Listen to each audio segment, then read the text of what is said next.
हाँ जी, BSc final and BCA second वैसे अपन टॉपिक करते हैं इंसीडेंट मैट्रिक्स।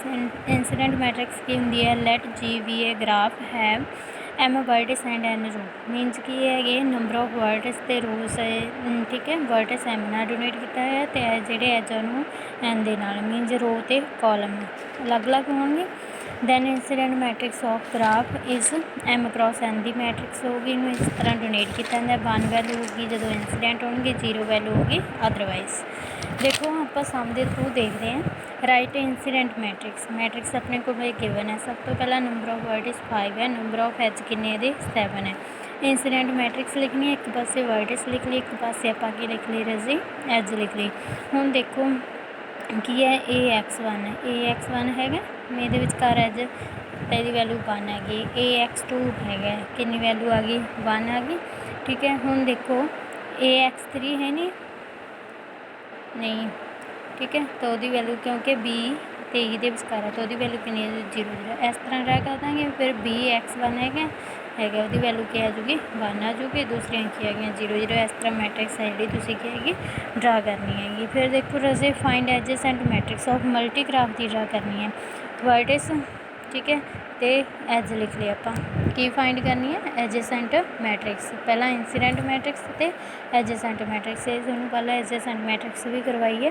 वो अकॉर्डिंग देखो की है सब तो पहला आप B1 तो B1 सैल्फ लूप है भी तो कितनी आ जाऊगी 0, क्योंकि ये की होंगे नंबर ऑफ रोज ते कॉलम की होंगे सेम होंगे एजेसेंट मैट्रिक्स। इंसीडेंट मैट्रिक्स के डिफरेंट होंगे हैं। ठीक है, ऑर्डर उन्होंने डिफरेंट होंगे हैं।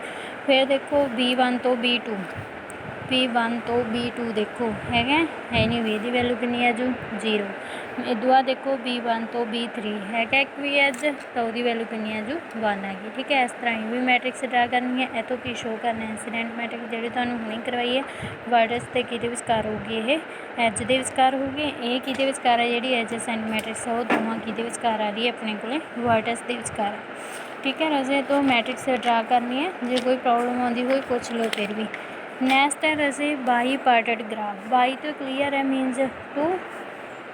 तो देखो let G V any graph G कोई ग्राफ है if vertices at B can be partition into 2 adjacent subset A and V such that every edge in G join a vertex in A with a vertex in B, then graph is called 2 bipartite graph। मीनस पहला तो 2 partition आउणगियां देखो A B C D E, एक तो उपरली आ वाली partition होगी, एक आ वाली।